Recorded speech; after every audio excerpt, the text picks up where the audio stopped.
আসসালামু আলাইকুম। বাংলাদেশ প্রস্তুতি ফ্রি কোর্সের আজকের ক্লাসে সবাইকে স্বাগত জানাচ্ছি। আজকে আমাদের বিষয় হচ্ছে বানান এবং বানান বিষয়ে আমরা দুটি পর্ব নেব। আজকে হচ্ছে প্রথম পর্ব। প্রথম পর্বে আমরা শুধুমাত্র নত্য ও সত্য বিধান শিখব, কারণ বানানের একটি খুবই গুরুত্বপূর্ণ অংশই এটা নিয়ে জড়িয়ে রয়েছে, আর এখান থেকে বেশ ভালো প্রশ্ন এসে থাকে। নত্য ও সত্য বিধান হচ্ছে যে সংস্কৃত শব্দ, মানে যেগুলো সরাসরি বাংলা ভাষায় এসেছে, আমরা সেগুলোকে বলি তৎসম শব্দ। তো তৎসম শব্দে মূর্ধন্য ন এবং মূর্ধন্য স, এই দুইটা বর্ণ ব্যবহারের কিছু নিয়ম রয়েছে। আমরা তো জানি যে ন দুইটা, একটা হচ্ছে দন্ত ন আর একটা হচ্ছে মূর্ধন্য ন, এবং স তিনটা, দন্ত স, তালব্য স, মূর্ধন্য স। এখন কোন শব্দে কোন স ব্যবহার হবে আমরা বলতে পারি সেই ধরনের নিয়মই হচ্ছে নত্য সত্য বিধান। অর্থাৎ তৎসম শব্দে মূর্ধন্য ন আর মূর্ধন্য স, মানে কি কি নিয়মে ব্যবহৃত হবে সেটা হচ্ছে নত্য সত্য বিধান। তো এই নত্য সত্য বিধানের বাইরে কিছু শব্দে দেখা যায় মূর্ধন্য ন ব্যবহৃত হয়, সেগুলোকে বলা হয় স্বভাবতই মূর্ধন্য ন। যেমন এখানে কিছু শব্দ রয়েছে: চাণক্য, মাণিক্য এবং গণ, কল্যাণ, শোণিত, মণি ইত্যাদি। এগুলোতে কোনো ধরনের নিয়ম ছাড়াই আর কি মূর্ধন্য ন ব্যবহৃত হয়। তো আমরা আগে নিয়মটা শিখবো। নিয়ম একটা কৌশলের মাধ্যমে শেখার চেষ্টা করব, সেটা হচ্ছে আমাদের 7টা বর্ণ আছে বা 7টা উপাদান আছে, যেগুলোর পরে সরাসরিও মূর্ধন্য ন ব্যবহৃত হয়, আবার এগুলোর মাঝখানে এই উপাদানগুলো আসলে তখনও মূর্ধন্য ন ব্যবহৃত হয়। এর বাইরে সাধারণত মূর্ধন্য ন হয় না। যেমন আমরা যদি উদাহরণ দেখি, এখানে 7টা উপাদান হচ্ছে র, রফলা, রেফ, এই তিনটে, এবং মূর্ধন্য স, আর এই মূর্ধন্য স থেকেই আসে খেয়, এবং পাশাপাশি রয়েছে রি এবং রিকার। এই 7টা উপাদানের পরে এগুলো হচ্ছে চুম্বকের মতো কাজ করে, মানে এগুলো সরাসরি সংস্কৃত শব্দে মূর্ধন্য নকে আকর্ষণ করে, আবার এগুলোর মাঝখানে এই লোহা জাতীয় বর্ণগুলো আসলে সেগুলো মূর্ধন্য নকে আকর্ষণ করে। এর বাইরের অন্য কোনো বর্ণ আসলে, যেমন এখানে রসায়ন শব্দে কিন্তু র এরপরে এই স, তালব্য স চলে আসছে, যেটা কিন্তু বাইরের একটা কাঠ জাতীয় বর্ণ আমরা বলতে পারি, তাই এটার কারণে আর মূর্ধন্য ন আকর্ষিত হয় নাই। আর যে উদাহরণগুলো আমরা দেখব, প্রণয়ন শব্দে যদি দেখি, এখানে আমাদের আহ রফলা আছে, রফলার পরে সরাসরি মূর্ধন্য ন হয়েছে। আর বিভীষণ শব্দে মূর্ধন্য ষ এর পরে সরাসরি হয়েছে। সমর্পণে রেফ, রেফের পরে আছে প, প যেহেতু একটা আমাদের লঘুজাত বর্ণ, যেমন আমরা একটু আগেই দেখেছিলাম যে এখানে ক বর্গীয় আছে ক খ গ ঘ ও, প বর্গীয় আছে প ফ ব ভ ম, এবং এছাড়াও পাশাপাশি 4টা বর্ণ রয়েছে যে অন্তর্জ, অন্ত্যেষ্টিয়, অনুস্বর এবং হ। এগুলো থাকলে পরবর্তী বর্ণটা আমাদের মূর্ধন্য ন হবে। যে কোনো শব্দ যদি আমরা লক্ষ্য করি, যে বিশেষণ শব্দে মূর্ধন্য ষ আছে সরাসরি, বিষ্ণু শব্দে সরাসরি মূর্ধন্য ষ আছে, ঘোষণা শব্দে সরাসরি মূর্ধন্য ষ আছে, প্রণোদিত শব্দে রফলার পরে সরাসরি আছে, দীর্ঘ শব্দে রেফের পরে সরাসরি আছে, প্রচন্ড শব্দে, আচ্ছা, প্রচন্ড শব্দে আমাদের কনফিউশন হতে পারে যে রফলার পরে তো চ এসেছে, চ থাকলে তো হবে না, কিন্তু নিয়ম হচ্ছে যে ট বর্গীয় বর্ণের সাথে যুক্ত বর্ণ হিসেবে সবসময় মূর্ধন্য ন হয়। তাই প্রচন্ড অর্থাৎ নয়ের সাথে যে ড যুক্ত আছে এটা সবসময় মূর্ধন্য নই হবে। ট, ঠ, ড, ঢ এই বর্ণগুলোর সাথে সংস্কৃত শব্দে সবসময় মূর্ধন্য ন হয়। যেমন আরো আছে দণ্ড, এই যে দণ্ড শব্দটা কিন্তু একই নিয়মে গঠিত হয়েছে। শ্রেণী শব্দে রফলার পরে সরাসরি আছে। একইভাবে তরুণ, গৃহিণী, এখানেও কিন্তু রিকার আছে, এরপরে হ, এই লোহাজাত বর্ণটার সাথে এরপরে মূর্ধন্য ন হবে। আশা করি বোঝা গিয়েছে। আমরা যদি কিছু অনুশীলন করি, 7 নম্বর প্রশ্নটা বলা হয়েছে যে নত্য বিধানের নিয়ম অনুযায়ী হয়েছে কোনটি। আমরা একটু দেখছিলাম যে লবণ, মাণিক্য এবং বাণিজ্য এগুলো হচ্ছে স্বভাবত। এছাড়া যে অগ্রহায়ণ, এই অগ্রহায়ণ শব্দে রফলার পরে হ আছে, অন্তস্থিত আছে, যেগুলো লোহাজাত বর্ণ, তাই এরপরে মূর্ধন্য ন হবে। এটা নত্য বিধানের নিয়ম অনুযায়ী হয়েছে, বাকিগুলো নিয়মের বহির্ভূত, মানে বাকিগুলো স্বভাবত। নত্য বিধান অনুসারে ভুল বানান হলো, তো আমরা যদি দেখি যে ঝর্ণা বানান ঠিক আছে, ধরন বানানো ঠিক আছে, গৃহকোণ, কোণ লিখতে মূর্ধন্য ন হয় এবং পূর্ণ লিখতে মূর্ধন্য হয়। নিরূপণ শব্দে র এর পরে প এসেছে, তাই এখানে মূর্ধন্য ন হওয়া উচিত, কিন্তু দেয়নি, তাই এটা ভুল, তাই এটা এখানে আমাদের অ্যান্সার। এছাড়া পরিবহন ঠিক আছে, র এর পরে ব এবং হ এসেছে। ক্ষণকালও ঠিক আছে, খেয় এর পরে সরাসরি মূর্ধন্য ন এসেছে। আর ষান্মাসিকের ক্ষেত্রে একটু যদি আমরা কৌশল খাটাই, আমরা জানি মাসিক লিখতে তো দন্ত স, তাই এটা ভুল, এবং শান লিখতে মূর্ধন্য ষ, তাই এটাও ভুল। আর যেহেতু মূর্ধন্য ষ, তাই এর পরবর্তীটা মূর্ধন্যই হবে, তাই এটা সঠিক। এখানে দন্ত ন দিয়েছি, তাই এটা ভুল। আর নত্যবিধান কিছু কিছু ক্ষেত্রে কার্যকর হয় না, আমরা সেগুলো দেখব। নিয়ম আমরা একটার ভিতরে আলোচনা করেছি, নিয়ম অনেক বইয়ে ডিটেলস দেওয়া আছে, সেগুলো তোমরা সবই দেখবো, এই একটা নিয়মের আওতায় আসলে পড়ে যায়। আমরা জানি অতৎসম শব্দে হয় না মূর্ধন্য ন, এটা খুবই সাধারণ একটি নিয়ম। তারপরে ক্রিয়াপদেও কখনো হয় না, যেমন মারেন, ধরবেন, করেন, পারেন। এই যে মারেন, এইটার কিন্তু মূল ক্রিয়া হচ্ছে মার, মানে মূল ধাতু হচ্ছে মার, এর সাথে এন যুক্ত হয়েছে, মানে এটা মানে যারা তৃতীয় পক্ষ বা তৃতীয় পুরুষ তাদের ক্ষেত্রে এন যুক্ত হয়, তো এটা কিন্তু মূর্ধন্য হওয়ার কোনো সুযোগ নেই, মানে র থাকার পরে মূর্ধন্য ন হবে না, কারণ এটা মূলত ক্রিয়াপদের সাথে ধাতুর সাথে যুক্ত হয়। মৃন্ময় শব্দে রিকারের পরে মূর্ধন্য ন হওয়া উচিত ছিল, কিন্তু নিয়ম হচ্ছে যে ময় বা ময়ট এই প্রত্যয় যখন থাকবে তখন আর কি সেটা দন্ত ন হবে। একইভাবে তন্ময় শব্দেও। আর বিদেশি শব্দ যেমন বার্লিন, কোরআন, কর্নেল, এগুলো কখনোই মূর্ধন্য ন হবে না। আর একটু আগে নিয়মটা আমরা দেখেছি যে রেফের পরে চ চলে এসেছে, তাই আর মূর্ধন্য ন হবে না, কারণ এগুলো হচ্ছে কাঠ জাতীয় পদার্থ বা কাঠ জাতীয় বর্ণ। সংস্কৃত ব্যাকরণের নিয়মে কিছু সাধিত শব্দের অর্থবিধান খাটে না, এ ধরনের তৎসম শব্দের দন্তন্য হয়। যেমন অগ্রনেতা, মূল শব্দ কি নেতা, তাই নেতা শব্দ যেহেতু দন্তন্য, অগ্রনেতায় দন্তন্যই থাকবে, কারণ এটা একটা গুরুত্বপূর্ণ নিয়ম। আমাদের মনে হতে পারে যে অহর্নিশ শব্দ, এই অহর্নিশ শব্দে তো রেফ আছে, তাহলে রেফের পরে মানে ডিরেক্ট মূর্ধন্য ন হবে, কিন্তু এমনটা হয় না, কারণ মূল শব্দ হচ্ছে নিশ, নিশ মানে রাত। তো অহ বিসর্গ যোগ নিশ, এই যে সন্ধি বিচ্ছেদটা, এইখানে বিসর্গের স্থানে রেফ হয়েছে, এটা কিন্তু মূল শব্দে রেফ নেই, এই কারণে এটা মূর্ধন্য ন হবে না। মূল শব্দে যে দন্তন্য, তাই দন্তন্যই বহাল থাকবে। 2 নম্বর নিয়মটা আমরা এটা খেয়াল করি যে সমাসবদ্ধ শব্দের পূর্বপদে রি, র, স থাকলেও পরপদের দন্তন্য মূর্ধন্য ন হয় না। যেমন মূল শব্দ হচ্ছে নয়ন, এর সাথে ত্রি যুক্ত হলে সেটা আর মূর্ধন্য নয় পরিবর্তিত হবে না, এটা আমাদের মাথায় রাখতে হবে।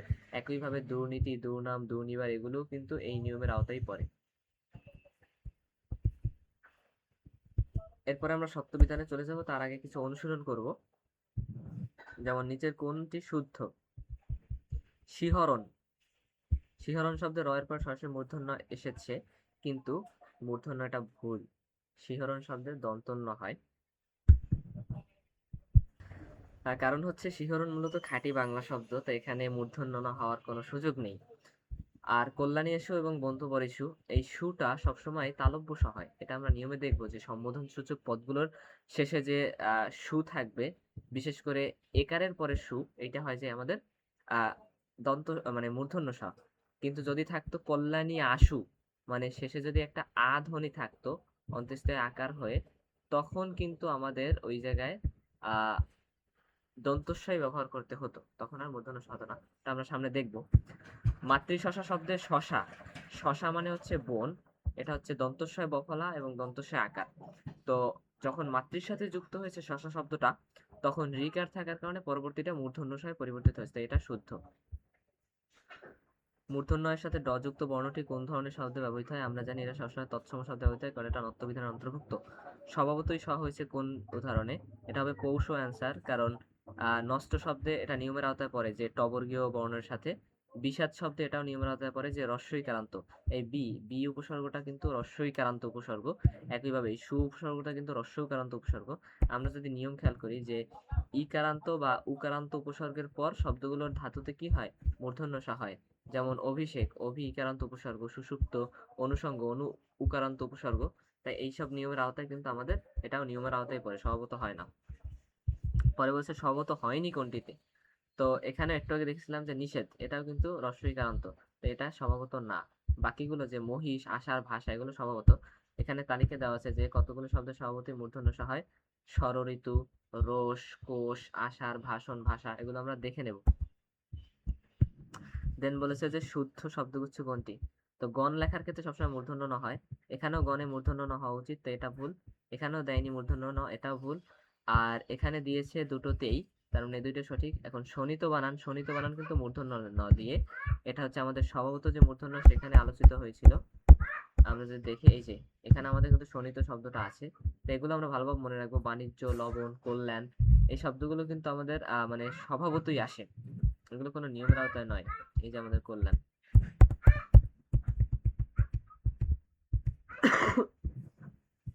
দুঃখিত। এখন যদি আমরা কিছু নিয়ম এখানে আগে আলোচনা করে ফেলেছি, এই যে 3 নম্বর নিয়মটা, এটাও কিন্তু এই কারান্ত শব্দের আওতায় পড়ে। নিষেধ, প্রতিষেধ, বিষাদ। এইটা গুরুত্বপূর্ণ, এইটা আমরা পরের এতে দেখবো। আর টবর্গীয় পরে যে হয় এটা আমরা দেখেছি, আমরা উদাহরণগুলো দেখে নেব নিজেরা। কাষ্ঠ, ওষ্ঠ, অষ্ট, বৃষ্টি, সৃষ্টি, পুষ্টি।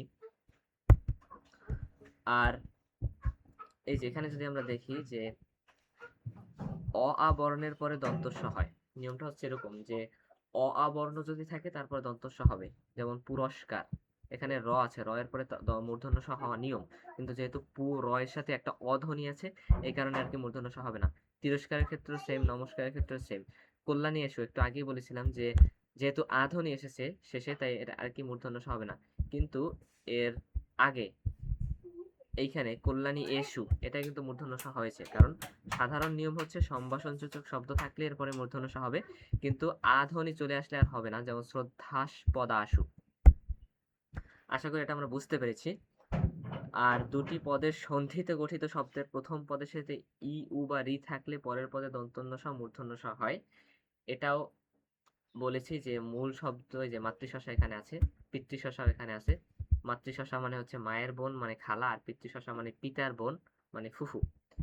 আর যুধি স্থির, স্থির শব্দে দন্তস্ব, কিন্তু যুধি এটা ইকারান্ত একটা শব্দ হওয়ার কারণে যুধিষ্ঠির হয়ে যাবে। এটা আমরা খুব ভালোভাবে খেয়াল রাখবো। এটা কিন্তু সন্ধি বিচ্ছেদ আসার মতো একটি প্রশ্ন। যুধিষ্ঠির। নাম বোঝালে অ আ ছাড়া অন্য বর্ণের পর সেন শব্দের দন্তন্য স, মূর্ধন্য ষ হয়। অ আ ছাড়া বলা হয়েছে, কিন্তু আগেই বলেছি যে অ আ যেখানেই থাকবে সেখানেই দন্তন্য স বজায় থাকবে। ব্যতিক্রম রয়েছে, যেমন কপিসেনা, করুসেনা, বায়ুসেনা। এরপরে লাস্টের নিয়মটা খুব গুরুত্বপূর্ণ। তো সর্বশেষ যে নিয়মটা সন্ধির নিয়ম। আবিষ্কার শব্দে আবি যোগ কার। এখন আবি এর পরে আমাদের বিসর্গ রয়েছে, তো এই বিসর্গটা মূর্ধন্য ষ সবসময় পরিবর্তিত হবে, অন্য কোনো ষ আসবে না। একইভাবে জ্যোতিষ্ক, নিষ্কণ্টক, নিষ্কলঙ্ক, নিষ্কর, সবগুলোই কিন্তু নি যোগ বিসর্গ এই সন্ধির আওতায় পড়বে। চতুষ্পদ শব্দটা এসেছিল একবার বাংলাবিদ পরীক্ষা, আমরা দেখব। এই যে এখানে এখানে নেই সেটা, যাই হোক, ওটা একবার এসেছিল বরিশাল বিভাগের খুব সম্ভবত পঞ্চম বর্ষে। আমরা সব নিয়মগুলো শেষ করে কিছু অনুশীলন করব, তারপরে আমরা ক্লাস শেষ করে দেব। আরবি ফার্সি শব্দ হবে না, আমরা জানি যে পোশাক, পোশাক শব্দটা কিন্তু একটা ফার্সি শব্দ, মাস্টার ইংরেজি শব্দ, এগুলোর ক্ষেত্রে মূর্ধন্য ষ হবে না। আর সাত, এটা একটা প্রত্যয়, এটা একটা সংস্কৃত প্রত্যয়। এই প্রত্যয়টা সবসময় আর কি দন্ত স আকারই হবে, কখনোই মূর্ধন্য ষ হবে না। যে কোনো শব্দের সাথে যুক্ত হোক, ভূমিসাৎ, ধূলিসাৎ, অগ্নিসাৎ।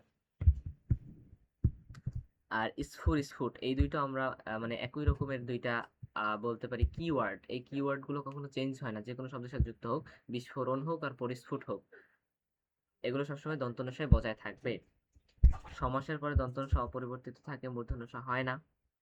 যেমন অনুসন্ধান, অভিসন্ধি, এটা আমরা মানে নত্যবিধানেও দেখেছিলাম যে মূল শব্দে যদি দন্তন্য থাকে সেটা আর কি সমাসবদ্ধ হওয়ার পরে দন্তন্যই বহাল থাকবে। আর কৃষ, দর্শন, দৃশ্য, এটা আমরা একটু দেখে নেই যে এই নিয়মে রি, রিকার এবং র থাকলে মূর্ধন্য ষ হয়। দুইটা ব্যতিক্রম আছে, একটা হচ্ছে কৃষ আর একটা হচ্ছে অর্শ। এই দুইটা ব্যতিক্রম ছাড়া সবগুলোর ক্ষেত্রেই হয়। ঋষি, কৃষক, উৎকৃষ্ট, দৃষ্টি, সৃষ্টি, বর্ষা, ঘর্ষণ, সব ক্ষেত্রে মূর্ধন্য ষ হবে। কিন্তু এই কৃষ এবং অর্শ এই দুইটা মূল শব্দ যে যে শব্দে থাকবে সেগুলোর ক্ষেত্রে তালব্য ষ বহাল থাকবে। যেমন আদর্শ, দর্শন, পরামর্শ, বর্ষা, স্পর্শ, এগুলো।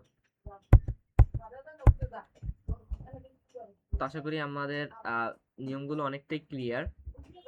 আমরা কিছু অনুশীলন করব এবং ক্লাস শেষ করে দেবো। 10 নম্বর প্রশ্নে বলা হচ্ছে নিচের অশুদ্ধ বানান চিহ্নিত করো। কর্নার, আমরা সবাই জানি এটা একটা ইংরেজি শব্দ, এখানে মূর্ধন্য দেওয়া মানে এটা অশুদ্ধ, আর কিছু চেক করার দরকার নেই। আধুনিক বানানের জন্য যে অশুদ্ধ বানান কোনটি? তো এখানে বিন্যস্ত, এটা আমাদের পরিচিত শব্দ। আর সায়াহ্ন শব্দে কোনো ধরনের আর কি চম্বক বর্ণ নেই, তাই মূর্ধন্য ন হবে না। গুণন শব্দে মূর্ধন্য ন হবে। নফরমান একটা ফার্সি শব্দ, তো এটাই মূর্ধন্য ন হবে না। ঝঞ্ঝা, বিক্ষুব্ধ, বানানটা খুব ভালোভাবে লক্ষ্য রাখতে হবে, এটাও শুদ্ধ। অনুমোদিত লিখতে হ্রস্ব উকার হয়, অন্তর্মুখী লিখতে হ্রস্ব উকার এবং অভিভূত লিখতে দীর্ঘ উকার। আমরা এটা মনে রাখবো যে ভূত, ভূত সবসময় দীর্ঘ উকার দ্বারাই লেখা হয়, যে কোনো ভূত, অভিভূত, উদ্ভূত, পরাভূত, সব ভূত লিখতে আমাদের মূর্ধন্য ন হবে, শুধুমাত্র অদ্ভুত, অদ্ভুত লিখতে হ্রস্বকার হবে, এছাড়া সব ভূত লিখতে দীর্ঘকার হবে। তাই অনূর্ধ্ব লিখতে দীর্ঘকার, এটা শুদ্ধ আছে। শুদ্ধ বানান চিহ্নিত করো। পাকস্থলী লিখতে থ হবে এবং হ্রস্বইকার হবে। প্রাঙ্গণ যেহেতু মানে রফল আছে তাই পরে মূর্ধন্য ন হবে। অপরাহ্নের ক্ষেত্রে যেহেতু র আছে পরে মূর্ধন্য ন হবে, তাই একমাত্র শুদ্ধ হচ্ছে পরিসাজ। আর অশুদ্ধ বানান চিহ্নিত করতে বলা হয়েছে। প্রতীয়মান শব্দে কিন্তু রফলা আছে ঠিকই, কিন্তু এরপরে ত চলে আসার কারণে আর কি দন্তন্য হওয়া উচিত, মূর্ধন্য ন হবে না। কিন্তু বাকিগুলো কিন্তু আমাদের নিয়মের আওতায় পড়ে, যে রফলার পরে ম আসছে তাই মূর্ধন্য ন বহাল থাকবে, রিকারের পরে ম ভ আসছে তাই বহাল থাকবে, আর খেউয়ের পরে অন্তস্থায়ী ম আসছে তাই বহাল থাকবে।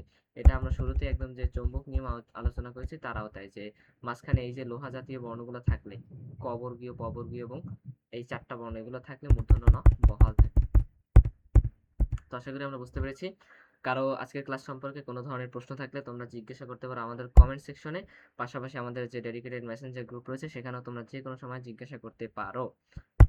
তো সবাইকে ধন্যবাদ জানাচ্ছি। আজকের ক্লাস এখানেই শেষ। সামনের পর্বে আরো বানান নিয়ে বিস্তারিত জানানো হবে। ধন্যবাদ সকলকে।